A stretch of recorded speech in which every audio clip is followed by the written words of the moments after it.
I love it. Thanks. Thank you. We would like to move on to the next topic, which is very unique. You have been accepted. Isn't that cool? So now I would like to invite Ms. Maysoun Ramadan, Head of Human Resources and Corporate Communications, Middle East, Roche Diagnostic Middle East FZO.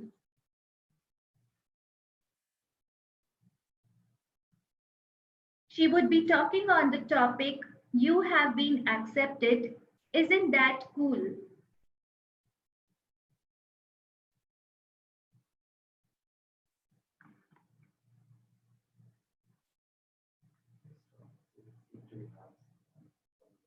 We seem to have some problem. Just bear with us with 2 minutes.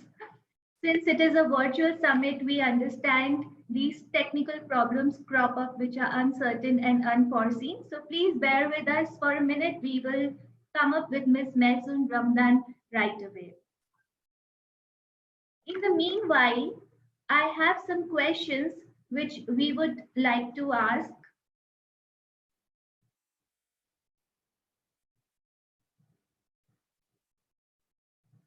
Okay. So let's start with the scavenger hunt in the meanwhile. Till we're preparing for the speaker, I would like to ask you, to the participants, go and grab a box of cookies. Whoever gets the box of cookies first and raises their hand, we will start the video for that participant and see the box of cookies, and they get a good surprise reward from my quotient. So your time starts now. Hurry up.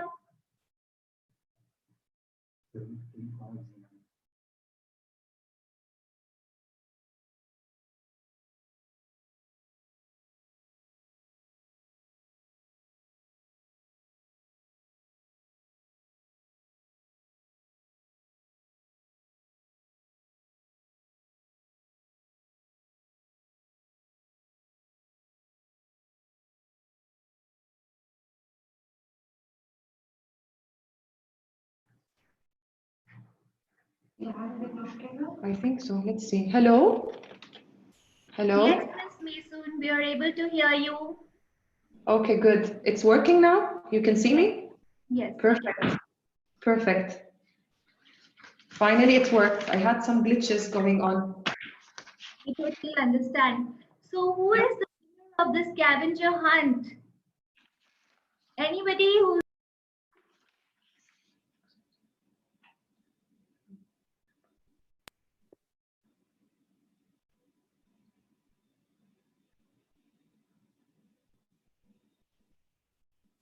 So we are waiting. We are playing a scavenger hunt treasure game, and we have asked the participants to quickly grab a box of cookies, and whoever grabs that first gets a surprise gift.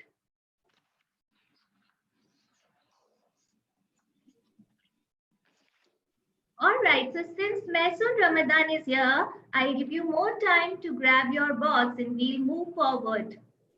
So welcoming again Ms. Maysoun Ramadan with us, Head of Human Resource and Corporate Communications at Roche Diagnostic Middle East FZ CEO. Ms. Maysoun Ramadan, I would like to hand over the mic to you. Thank you. I just want to check if everyone can see my screen.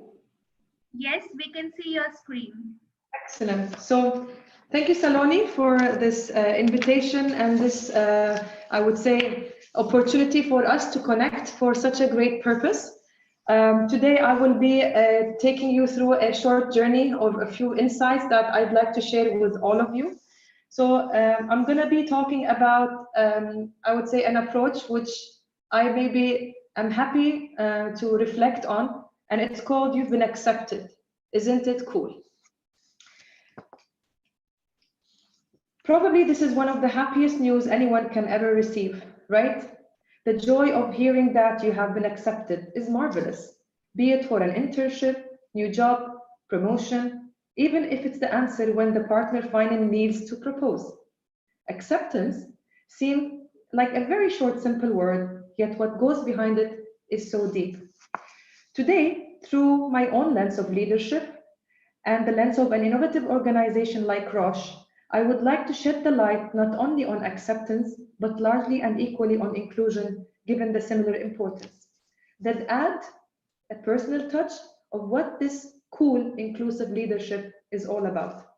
Ladies and gentlemen, I'm Maysoun Ramadan. I come from a fusion of Palestinian, Jordanian, Turkish descent, a wife, a mother of 2 kids, a pharmacist who was born and raised in a family that dedicated itself to healthcare, and proud to continue this mission in a great place that echoes my values, my purpose of doing now what patients need next. Here at Roche, what I call home for the past 14 years, during which I led a diverse career path that I'm on to pursue. So what is acceptance? Let's look at the dictionary, and we see that it's technically the process or fact of being received as adequate, valid, suitable, and similar to welcoming, embracing, and adoption. And when we were young, we felt the happiness of being accepted among our childhood friends and probably bickered when they tried to exclude us from their games in that playground. Being part of a group, belonging, is natural. Despite our little disagreements back then in that playground, we were still welcoming and full of love. We were naturally inclusive. The question is, what do we do to capture the greatness of this need? And how do we enable acceptance and inclusion? Here, I'd like to move. We grew older. We realized that in this feeling, what we had in the playground, the desire to be accepted and included never changed. In fact, we have to reflect and notice that humans tend to be at their best when they belong. However, at the same time, the same humans naturally, for some reasons, might overlook what others can feel when their differences are denied. Why humans do that? Maybe to make themselves feel better, superior, or powerful? Under the so-called unconscious bias in textbooks, we can find much more about those motives. In this context, since now I would like you to leave that playground scene and move with me to your adulthood in a larger environment, let us take a moment and recall how simple experiences which might have put us in this pain or maybe caused this pain to others unintentionally. How would you feel if you are not given permission to drink water when you are most thirsty just because, for example, your name? How would you feel? Wouldn't you feel that struggle, pain, unfairness? Wouldn't you feel the hate that starts to grow? In such simple example, and if such simple example can trigger those moments, imagine if the systems are not mindful of such behaviors. Our world has been experiencing a tremendous transformation because of COVID-19, which if taught us anything, it is that we all together, the entire globe, with all our differences, had to defeat this pandemic as one. This says a lot. COVID-19 really challenged us also on how to think of inclusion differently. Organizations are critical in driving acceptance and inclusion because this can also impact larger communities and beyond. That is why Roche is always committed to cultivating a culture of mindful and mindset of acceptance and inclusion, not only for diversity. We at Roche take steady steps to make sure that every person is special, and it is beyond counting the differences and more around ensuring that everyone belongs and contributes to the greater good for the sake of the patient. Yes, enjoying the beauty of having an inclusive purpose. The impact of bringing people closer is the best way to promote inclusion, which ultimately is the sole driver of creativity and innovation at times we need them the most. So in order to amplify this commitment that we have, along with yours all today, then spread it across, we all have to collaborate and fight for acceptance and inclusion of all humans the way we fought and continue to fight against COVID-19 as one. So back to my question. What do we do to capture the greatness of this need of acceptance and inclusion? And how do we enable them equally? There is certainly no formula. Actually, it's all about owning your self-growth and impact of helping others to grow. After learning about leadership from textbook, great leaders, training programs, mentors, coaches, and experts, I have noticed an approach and I called it cool. and would like today to share it with you. If you are wondering why I have picked cool, it was essentially because of my daughter, 8 years old, who approached me one day and said, "Mom, I want you to download this app for me, please." As a conscious mother, regarding what she should be interacting with in this digital era, our debate started. She, the smart negotiator, built her case. When I asked her, "Why do you want it?" she said, "It is cool. It is colorful. You pick the color, customize it, personalize it. As clips and share them. You can follow them, like their post, but you cannot delete their post because those are their ideas. It is so much fun, Mom." My daughter, without even noticing what she was sharing, she was actually emphasizing the courage of other kids coming up with their original ideas, share them with other kids. She was showing the open mind and heart to watch, like, and reshare those ideas, not only embracing it, but also boosting the confidence of other kids enjoying the fun. She confirmed to me again that leadership can learn from kids.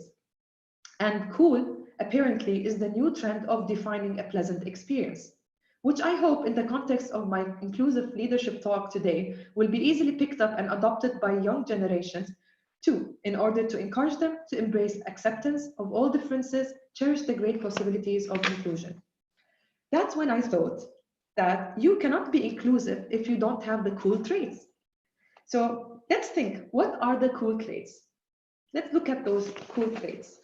The cool traits actually are the C going for courage, the O going for open mind and heart, and the other O is going for original, and the last one is going for leadership in all its styles.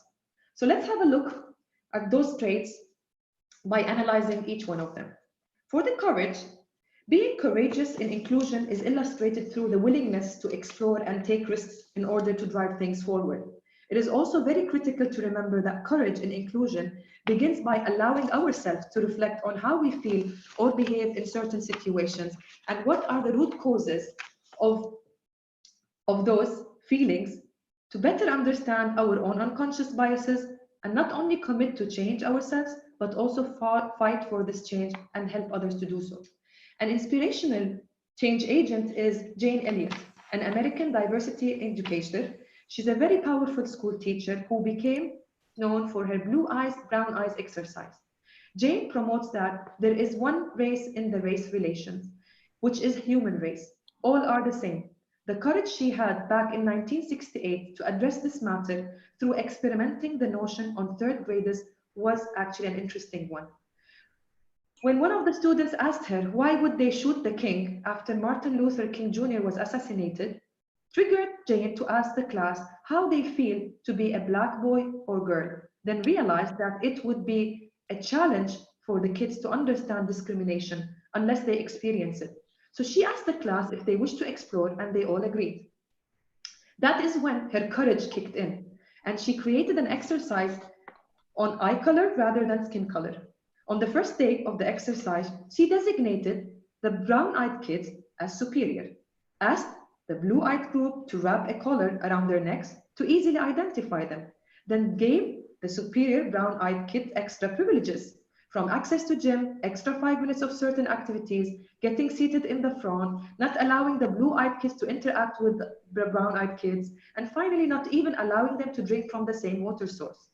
She always criticized the blue-eyed kids if they do not follow the exercises and usually exemplified the differences between the two groups by singling out the students and would use negative aspects of blue-eyed children to emphasize a point.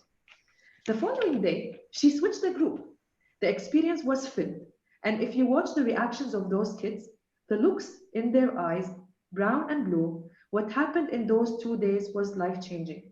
She observed the malperformance of disengagement of the inferior students. In addition, she noticed the change of the superior students who became mean-spirited, arrogant, and feeling more powerful over the minority after them being kind, tolerant prior to this exercise. This resulted in changing a harmonized group to a vicious, mean group of kids full of hatred in the course of 2 days. You all carry on because I'm now in the conference. Okay. Okay, Please mute your lines. you can speak to Jenny because I'm sitting in her bedroom, so not to be disturbed, and she's in the dining room. All right. Okay, fine. Okay, darling. Okay, bye. Okay, I will go ahead. When this courageous leader ended the experience, the kids expressed the most beautiful emotions after coming back together as one group. They hugged, a few cried, yet you have to see that bond in that moment. A few comments they wrote since she asked them to share what they had learned. They said, the people in Mrs. Elliott's room who had brown eye got to discriminate against the people who have blue eyes. I have brown eyes. I felt like hitting them if I wanted to. I got to have 5 minutes extra recess. The next day, when the tables were turned, I felt like quitting the job. I felt mad. That is what it feels when you are discriminated against. My intention in sharing this is not to debate if this experiment was ethical or not for this age group. It is in fact to reflect the courage she had at that time during very difficult days to take the initiative and lead this inclusive behavior adoption. It is to really see the value of what she was trying to achieve. It was really showcasing the true meaning of being non-inclusive and what it can do to humans. Jane said, after you do this exercise, when the debriefing starts, when the pain is over, and they'd all back together, you find out how society could be if we really believed all this stuff that we preach. If we really acted the way you could feel as good about another as those kids feel about one another after this exercise is over. You create instant cousins. The kids said over and over, we're kind like a family. They found out how to hurt one another and they found out how it feels to be hurt the way, and they refuse to hurt one another in the way again. This experiment now is a strong methodology that supports better understanding of inclusion and is taking this experience from that classroom to the real world. The best part of this documentary, though, is when the kids were asked, does it matter if your eye is X or Y? And they were all chanting loud, no, it does not. And when she asked, what do you wish to do with this collar on your neck if you take them off? They all said, we want to just throw them away. This exercise now actually is a documentary called The Eye of the Storm. Initiative triggered retrospective, and in this retrospective, the same classmates were reunited again after 15 years to show the sustainable impact of change when we can create through experiences that can teach people the beauty of inclusion and the ugliness of anything opposite to it. At Roche, one of the 3 organizations' value is courage. It is not only the basis to fueling any desired change, but it is the trigger of transformation and experimenting new ideas that would lead us to creativity and innovation. Courage is a virtue. So now, as an inclusive leader, look around you. Tell yourself, what would your first courageous step be to make this change happen? The next letter was an O for open mind and open heart. I would like here to explore the O, which is in fact welcoming the new and different while caring for human connections and relationships, ensuring that people are valued for who they are, how they think, even going deeper than built on the human connection to understand the experiences people lived to make them who they are. I also like to call it tolerance. Inclusion and diversity tend to be captured through matrices, criteria, while if we take a few moments away from numbers and statistics, inclusion is simply embracing how people experience and react differently to similar circumstances. During COVID-19 pandemic, we have all seen the shift toward an era that we probably have never imagined before, from a digital revolution to emotional distress that humans had to live and still do. Embracing an open mind and heart can be reflected in an example I have experienced during this pandemic, which involved a team that consisted of a single mother, a young member, and a senior member.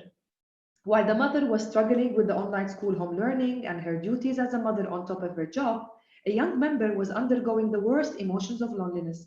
As for the senior member, he was frustrated in fear on how to manage this new era of digitalization, adding to that his fear of losing the job for younger digital savvy. I like to emphasize on this example because the solution was the open mind and heart in inclusive leadership. With a few simple actions though, it was frankly finding ways to embrace the human connections. Talk, communicate to people, listen to their needs with empathy. This by default created a large amount of engagement and bonding that helped this team to overcome their struggles. People search for safety, trust, and happiness. So how can systems offer that?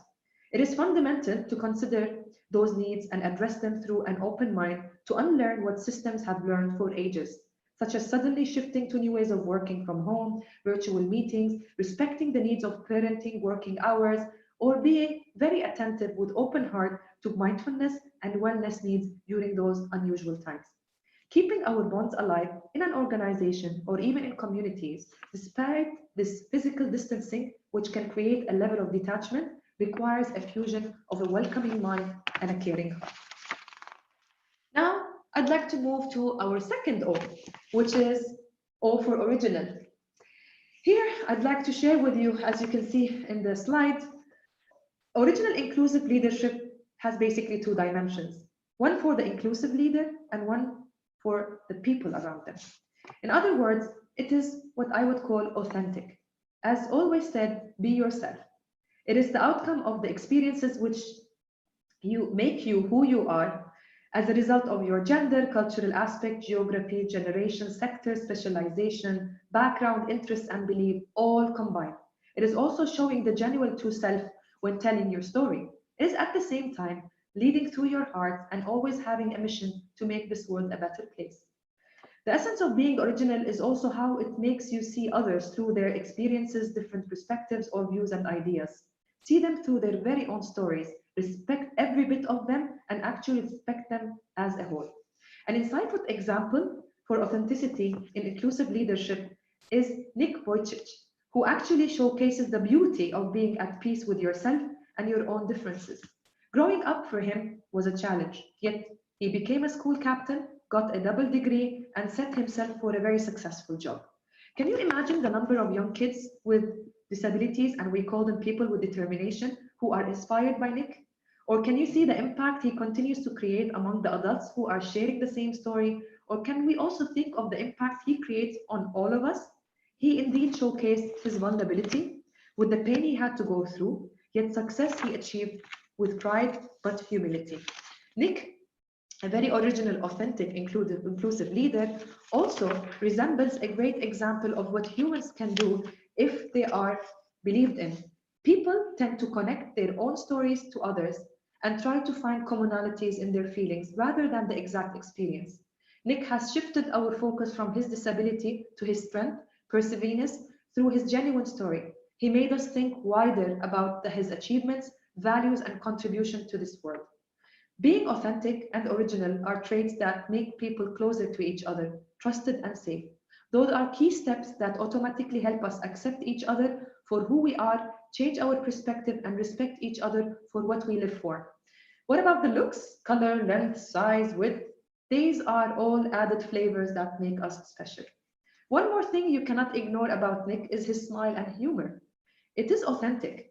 This blend of fun and innocence, let me here take you back to that lovely playground and remind you that kids master creating fun moments simply due to their innocence. So I always like to learn from kids around me to unlock the natural spirit of what that child I have in me, to drive the environment around me, to allow people feel happy and enjoy the experience. And I truly invite you to try it out. As for the last letter, which is an L, and here I'd like to put in a clear emphasis that this is in fact leadership, including all different styles from visionary, autocratic, coach, servant, democratic, hands-off, pace setter, or transformational. It is important to remind ourselves that ethics, passion, do actually drive the positive influence are all common among all these different ways of leadership, which you can pick and choose based on the situation, environment, or preference. However, through my lens, all those styles become what it takes to be an inclusive leader if we blend it with the three traits: courage, open mind, and original. So, indeed, we have known easily that you have been accepted and included is the best update we can give to an applicant, maybe in a hiring process. But always remember that our world has no limited vacancies or seats. Every human has the right to be accepted and included, and it's our role to make this happen. Let us be the multipliers of change to transform all the systems, organizations, communities across the globe to become accepting, inclusive, welcoming, and tolerant. Can you imagine the impact if this happens? And isn't it cool? Thank you very much. And that was my story of today. Thank you so much, Ms. Maysoun Ramadan. That was a super cool explanation, a detailed, full form of cool, courage, open mind and heart, original, and leadership. Thank you so much for sharing these lovely insights. Thank you so much for listening. And I understand that the process, if you wish to have any questions, I'm always here at your disposal. If you wish to connect further and later to ask more around any processes, strategies, procedure that we adopt here at Roche, I'm also more